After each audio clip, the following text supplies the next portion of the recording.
And good morning. It is Thursday, December 12th, just after 10 a.m. And joining us fresh off of Newport City Council meeting, about 2 hours and 40 minutes, not the longest, but certainly not the shortest, is Newport Mayor Charlie Holder. Charlie, how you doing this morning?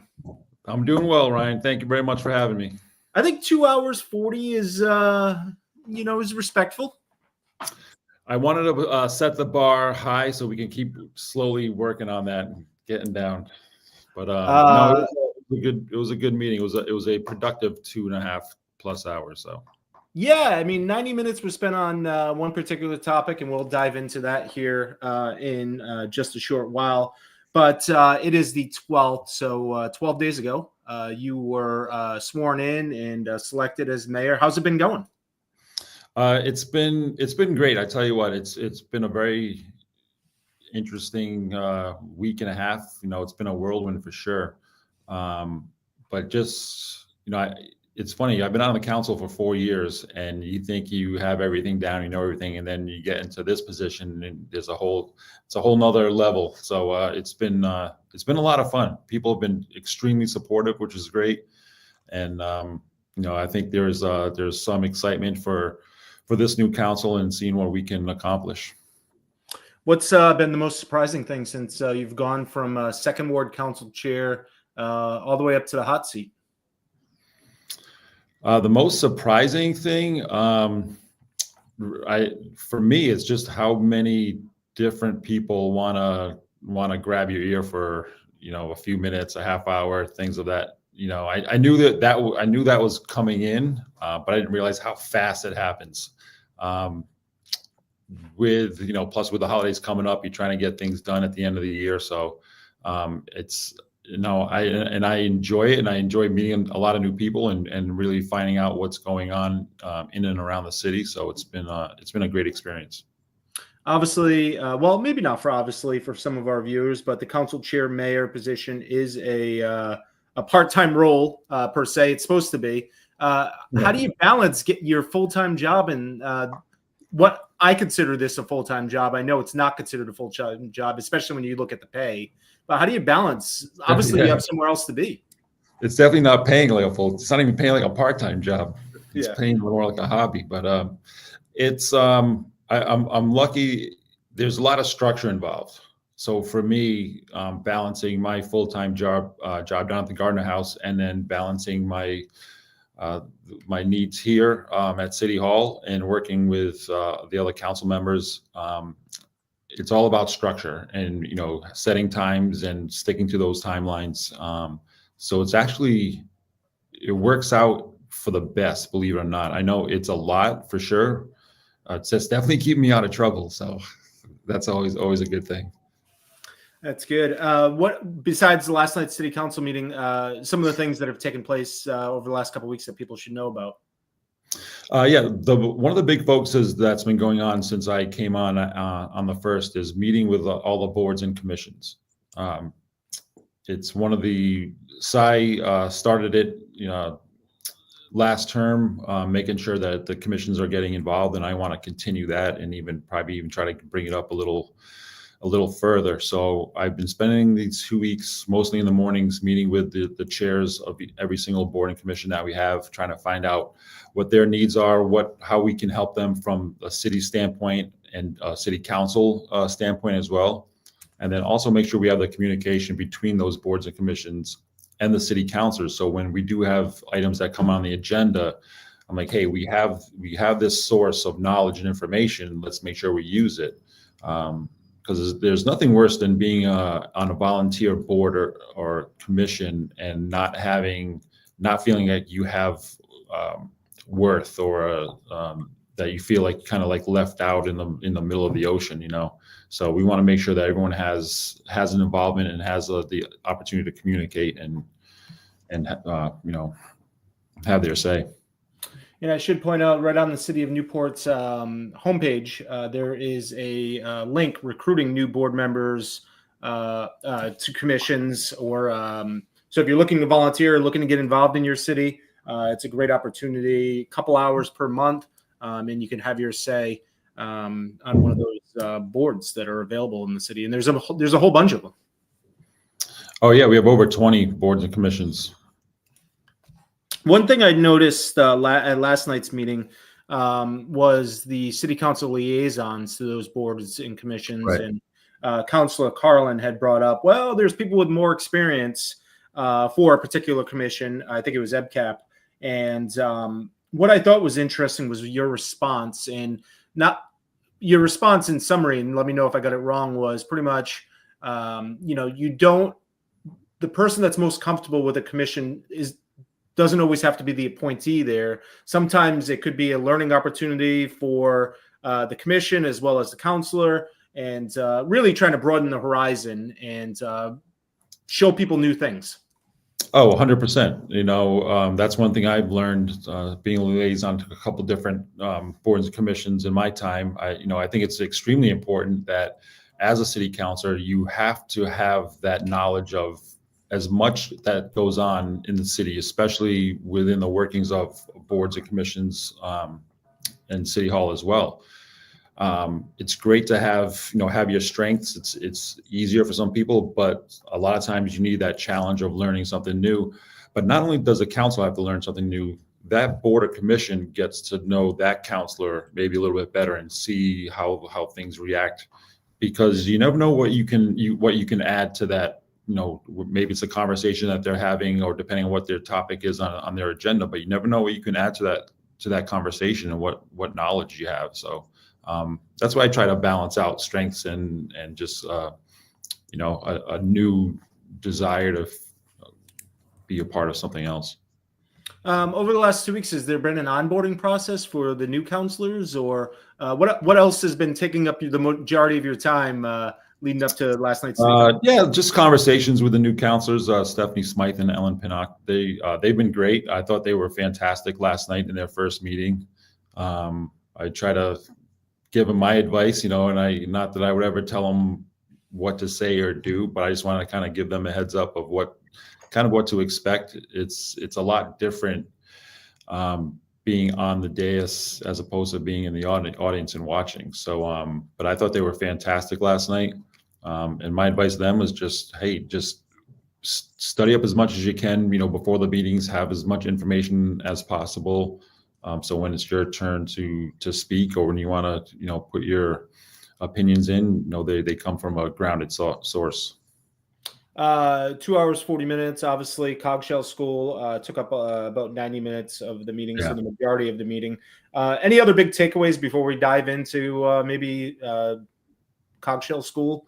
Some of the other items were setting up the rules of the council, setting up, reminding folks that you shouldn't be given direction to city staff. Any other big takeaways for you last night? Not so much. I thought that the council rules were good, and one thing I reiterate on that is just how the council and how the public speak with each other and how we interact, and make sure things are. I said it. I think my quote was, "You got to play nice in the sandbox," and that's what we want to do. We're up there. People are looking at us. There's an expectation of a city councilor as being, we were voted in by the residents of Newport. So, there's an expectation that we, hold ourselves to a higher standard, able to communicate and discuss and not bicker and name call and get into that kind of childish behavior. So I kind of want to reiterate that to my fellow councilors. Just as an observer of way too many city council meetings, I did take note and laugh last night. I don't want to call it laid back because it is not the right word, but maybe the softness of the meeting. And, you were mentioning Stephanie Smythe is stepping off of a board, and you cracked a little bit of a joke about, I wonder what she's doing now. Obviously, she's sitting just a couple seats down from you. But I did notice kind of a common person speech or talk during the meeting, and a little bit of joking around, and also recognizing people in the audience, as well as kind of reminding people in the audience to behave. Yeah, so it's funny that you bring that up because it's something I've been thinking about for a while. You know, how am I going to be as a chair? No, it's one thing on the council. I've always been the not the most talkative council person for the last 4 years, and when I do speak, it's comes from an informed background. But my question was, okay, as a chair, as a leader of this group, and again, probably the focal point of what the public is looking at, how do I want to portray myself? And I said, I'm like, hey, I got to this point because of who I am and how I conduct myself. I was like, I'm not going to go and change that. I like to laugh and joke around a little bit when it's appropriate, and I try to keep things. I try to have a nice flow with things. That's how I interact when I'm at work, and that's how I'm going to be in front of the city council. It's going to be different, for sure. My approach is a little bit different than Si's. He's great. He's much more polished as a politician than I am, for sure. So I can't try to emulate what he did. And Jean had her way about her, Jamie and Harry, and on and on and on. So, but hey, I'm going to be me. People voted for me for who I am, and that's how I'm going to be. So I would imagine it'll be fine for I think 90% of the people. I'm sure there's some people that are gonna wish I was a little bit different, but that's how we roll here. So I'll have a few jokes and a few comments, but at the end of the day, it's making the right decisions for the city. Yeah. Is there anything else that you think of that people should know about, how your management style of the council, or, how you plan to lead? Anything different that people should expect? Well, I think the biggest thing is that, we need to work together as one unit, and it's not about me being the council chair. It's not about any individual, whether they, Jean Marie Napolitano has been on the council for decades. Lynn's been on for a long time. We have 2 new people. It's not about individual councilors. It's about us working together as one. And the more we can do that, and that's what I've been trying to encourage the councilors to think about when we start to do our meetings now, and we're in our workshops, is working together. We're not always going to agree. We're not always going to vote the same way. And like the Coxwell School vote was a great example last night. But it's about having discussions and again, doing what's right for the city and the residents. So that's my style. My style is, hey, we're all in this together. I'm not going to try to, dictate how we do things. And, I need input. I want input, just like I would want them to have my input. Which is a good reminder that while you are one counselor and you said you want input, I don't want to speak for all of you, but I imagine input is welcome from all counselors. So Charlie doesn't need to receive everybody's input. The input should be spread out to your ward counselors as well as city councilors that are passionate about everything. So a little call to action, but also a reminder that not every email or thing has to come your way. No, but I'll gladly take them and try to get back to everyone as soon as I can. Cogshill School, 12 years in the process. Councilor Napolitano reminded us last night. After about 90 minutes discussion, many people from the public, residents got up and spoke. All counselors spoke on it. Failed in a 4-3 vote. What's next? How do we move forward with Cogshill School? Yeah, it wasn't surprising. Let me start here. It wasn't surprising that it was a 4-3 vote. It was just a matter of which way it would go.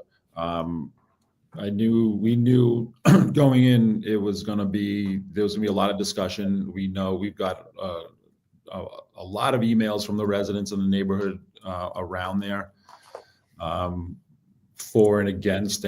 But I think so. The next step now, listening to the feedback from the residents, is it's really mostly about the the cost of the rents for those units that are proposed. So I think if we can go back to the developer, work on that a little bit more, hopefully they'll come back with another crack at it, and maybe we can find some common ground.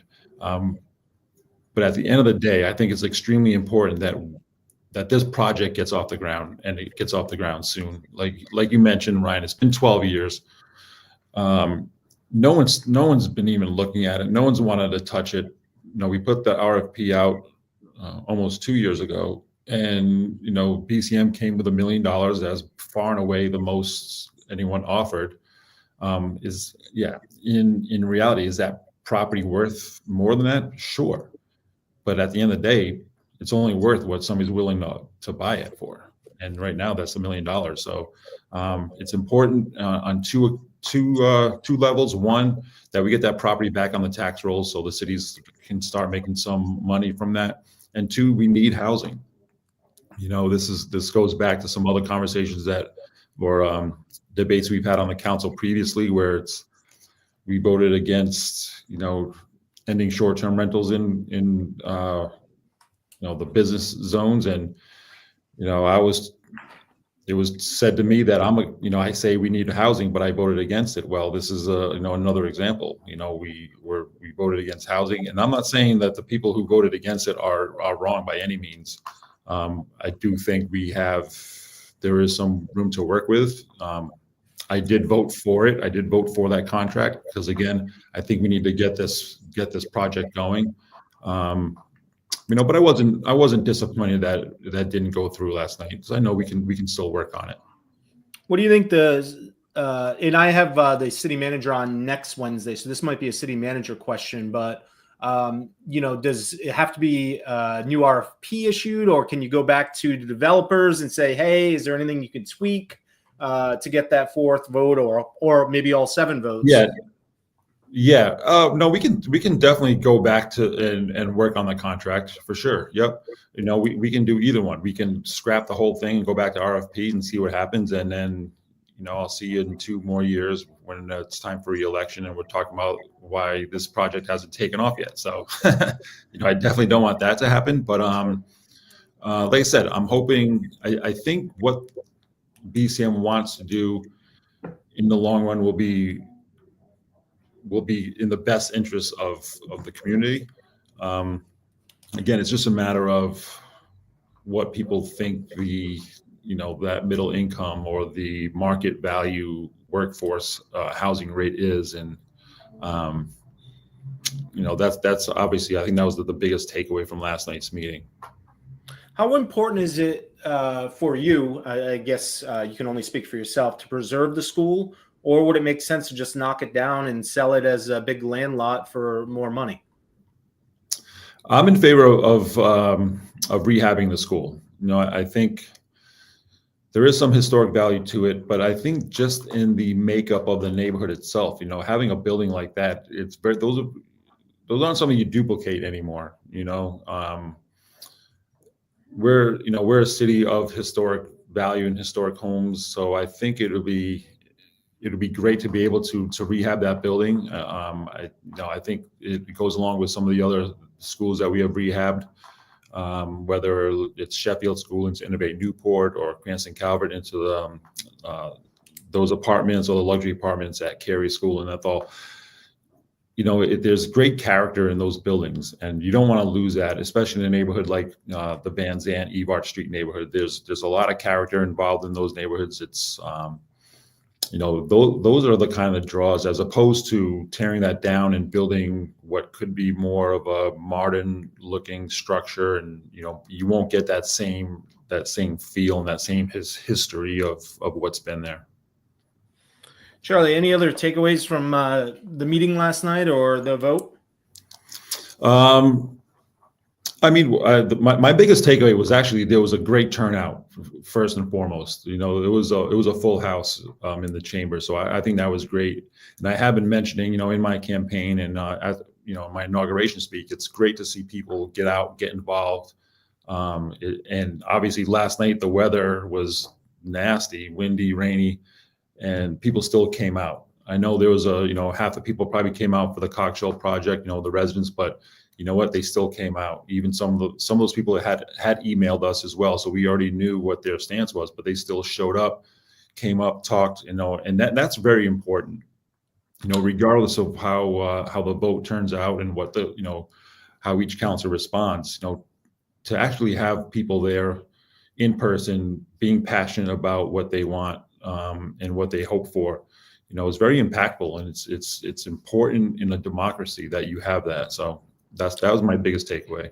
Yeah, and people who got up to spoke said they hired babysitters, and people are making big efforts to be there. I do want to make note that I've been watching city council meetings for almost 14 years now, and I do have to give you as well as Cy credit about how much more cognizant I feel like both of you have tried to be about people's time.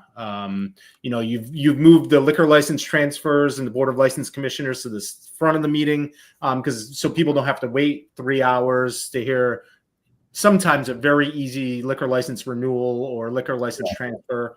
In past meetings, you've moved. Mayor Sy would move items up that we're going to have a lot of conversations. So that way, I think both of you, granted you've had one meeting on your belt, are being cognizant about people's times and trying to make sure that the things that people are there for are actually at an appropriate time. No, absolutely. And I think that's incredibly important. And that comes from, it's not just myself or Sy, that comes from some of the other councils as well, giving recommendations to different topics. So for last night, there was talk about maybe moving cocktail school up because of how we knew there was a big crowd for it. We knew there was going to be a big appetite for that discussion. But at the end, I looked at the agenda and I'm like, you know what? Most of the stuff before that is going to go pretty quick. I was like, so we'll just keep it where it is. That way we can get a lot of stuff out of the way, and then we can focus on that one agenda item. And I think it worked out really well. We knew it was going to be a long discussion, and I think most people were happy about how that worked out. Excellent. We did get a couple questions, and I want to fire some off here. Great. David, what I'm going to do is ask a question, and then we're going to kind of broaden it a little bit. But David wrote in and said, what's the city's plans to calm traffic on Van Zandt Avenue? Obviously, you hear about traffic every meeting and every day, I'm sure. It's one of the biggest issues probably for councilors. Just, how do you look at plans to calm traffic on roads that you hear about, the Admiral Kalpfist, the Malbone, all of them? How does city council, or how do you personally as a councilor or as city administration look at common traffic? Yeah, so we get a lot of those. I'm sure every councilor gets those calls and emails, and people talk to them when they can in person on different parts of the city that there is traffic issues, whether it's speeding, whether it's not paying attention to stop signs, parking, things like that. So we always have good communication. We bring it to the city manager. We get together with Chief Duffy and a Newport Police Department and work out, hey, what's the best way we can go about it? Van Zandt in particular, that has been a focus of our police department, where they have a patrol car that's down there quite often, and I don't know the number off the top of my head, but I know there's been a good amount of tickets issued for speeding, and a lot of it comes from going west to east. When you're coming off Connell Highway at the light and going up Van Zandt, that's where we seem to be picking off most people. So there's been some work there. The cocktail school project on Van Zandt, the developer has said many times and has agreed, once they get a purchase and sale agreement in place and once get a contract, there will be traffic studies done as well to see what we can do, because if and when that project does go through, we have to look at how traffic is going to be handled in that area. As far as some other places, we've been working on speed cameras in different parts of the town. So those are coming in the next couple months. But yeah, it's definitely near the top of the list of the council and as well as Newport Police. try to play directory a little bit here. If people have issues or concerns about traffic or traffic calming on any particular street, what's the best way forward? Is it to email City Council? Is it to contact the non-emergency line at Newport Police Department? What should people do if they have traffic concerns? All of that. Okay. Yeah, for sure. I would, definitely, police department, council, city manager. The more people you contact, the better chance you have of something getting done quicker. Let's see. Oh, Pete, we already talked about Cogshell School. You can go back and watch this interview completely afterwards. Susan writes in, and I'll ask the question because that's what I said I'll do. There seems to be a lot of misinformation, biased reporting happening in Newport lately. Do you think the city has a problem with misinformation and how that may impact the tone of Newport's politics? Well, it's not the city per se. I mean, it's not coming from City Hall, in my opinion. It's coming from, media outlets, especially on social media. I will say my own opinion. I can't speak for anyone else. I think there's a lack of effort in a lot of people of where they're getting their news from and what they take from that news. Obviously, I mean, Ryan, you know very well, being on social media as much as you are, it's, a lot of it is a clickbait headline that you're looking for, and people will see that, not read the entire story, and then just take for granted what they're reading. And a lot of cases, it's not completely updated or true information. So at City Hall, there's definitely been an effort, and City Manager Kennedy has definitely put an effort into being more communicating with the public as far as what goes on in the city, and whether it's emergency alerts, whether it's updated information. We're even trying to get more of that information out. But as far as general public, we can't control what people write or people say. I can only hope that people see something and go and ask a question about what they read, and hopefully get the correct information. Good opportunity to remind people to visit the City of Newport's website and sign up for their newsletter. Tom Shevlin does an amazing job with that newsletter when it comes out. It's very lengthy, and Tom and his team, I should say, and it takes, I'm sure, a tremendous amount of time. While we're there, I just wanted to, and we have the city manager on next Wednesday at 10 a.m. But just wanted to mention there'll be some changes with a deputy city manager coming up in the new year, Mr. Carullo, who personally, without having an opinion, I think is a tremendous hire, and he has such deep, long connections to Newport. I think he's going to bring some major improvements to City Hall. I imagine you have probably similar feelings. Yeah, I thought that was a fantastic hire.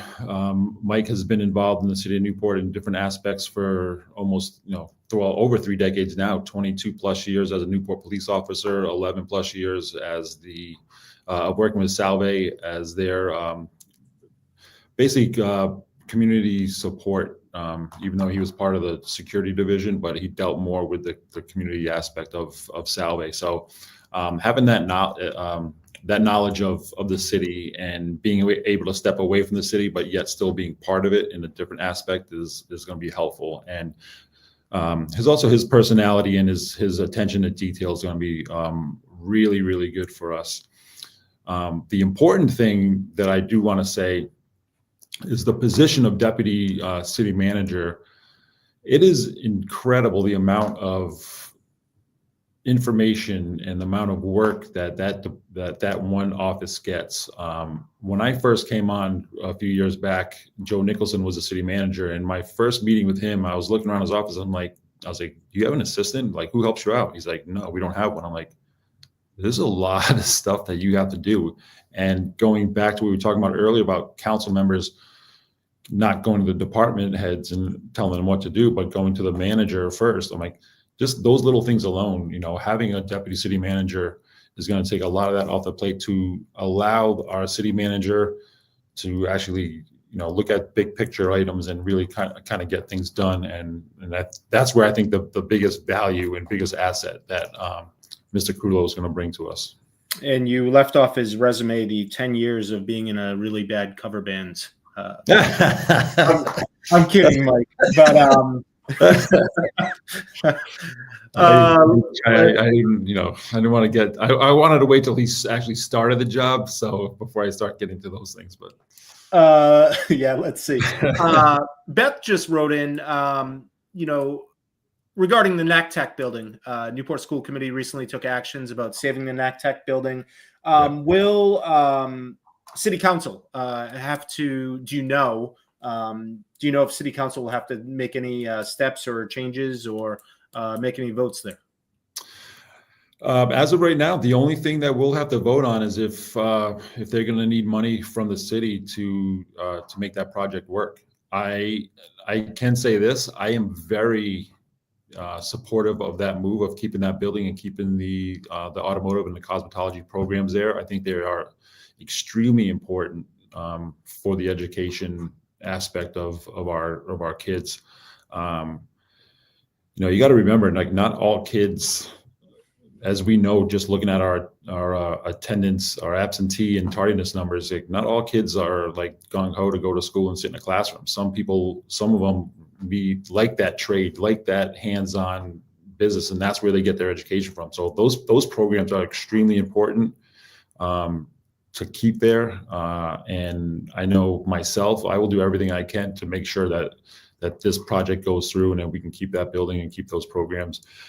It also is going to add, in the long run, I think it's going to be cheaper for the city because we can use that building for administrative offices if needed, other classroom projects as well. So there's a lot of good use that we can get that building for.